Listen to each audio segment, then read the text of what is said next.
Have you ever had that feeling that your life is following some kind of script? Well, today we're diving into the I Ching, an ancient book of wisdom that suggests it absolutely does, and it reveals the hidden stories that shape our entire reality. Okay, let's really lean into this idea. What if there was a book that didn't just try to predict the future, but actually laid out the fundamental blueprint for change itself? That's the incredible promise of the ancient text we're about to unpack. So this is the I Ching, also known as the Book of Changes. And first things first, let's get one thing straight. This is not a fortune-telling toy. It's way deeper than that. Think of it as a book of wisdom that maps the essential patterns of life, the stories that always unfold when opposing forces meet. And to really get these stories, we have to meet the two main characters that write them. Right, so every great story has its heroes, its main characters. In the grand narrative of the I Ching, those characters are two fundamental forces, heaven and earth. Let's get to know them. Okay, on one side, you have heaven. See those three solid lines? That represents pure, creative, active energy. It's the spark, the initiator. And on the other side, you have earth, with the three broken lines. This is the receptive, nurturing force. It's what takes that initial spark and actually brings it to life. Pretty much everything in existence is born from these two playing off each other. Now, this is where it gets really, really cool.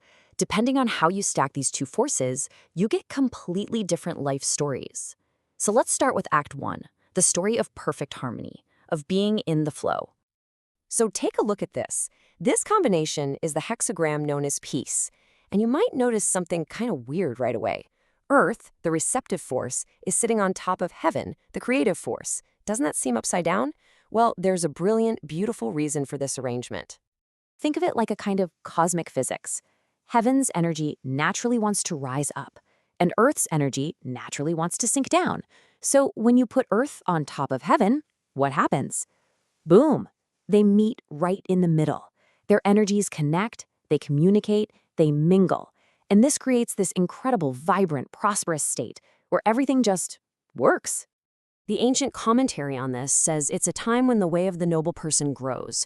What that really means is it's a time when people who act with integrity, who are trying to build things and contribute, find that their influence is expanding. And at the same time, selfish, short-sighted behavior, the way of the petty person, just kind of fades into the background. But, as we all know, perfect harmony doesn't last forever, does it? So what happens when these powerful forces pull apart? Well, welcome to Act 2 of our story. Stagnation. And here it is, the polar opposite of peace. This is called stagnation. And notice, now heaven is in its proper place on top, with earth down below. It looks more orderly, but in the logic of the I Ching, this is a recipe for disaster. So why is this so bad? Well, remember, heaven's energy moves up, and earth's energy moves down. So when they're stacked this way, they're just moving away from each other, drifting apart. It's like two people in a relationship who stop talking. There's no meeting, no communication, no flow. Everything just grinds to a halt. It's total blockage. I think we've all felt this at some point, right? It's that feeling when communication at work is totally broken down, projects are stalled, and everyone feels disconnected. The commentary says this is when the way of the noble person is in decline, meaning good people with good ideas can't seem to get any traction, while the self-serving, petty approach starts to win the day.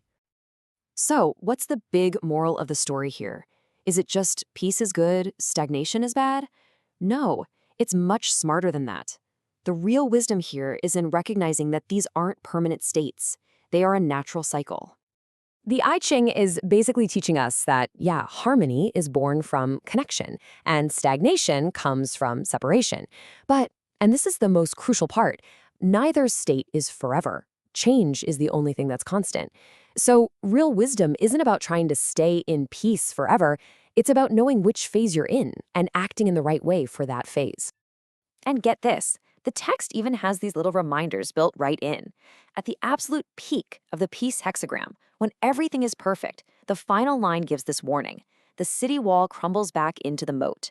It's a powerful way of saying, hey, don't get complacent. The seeds of the next phase are already being planted. But it goes the other way too, which is just beautiful. At the lowest point of stagnation, when things feel completely hopeless, the text gives you this amazing promise. Stagnation is overturned, first stagnation, then joy.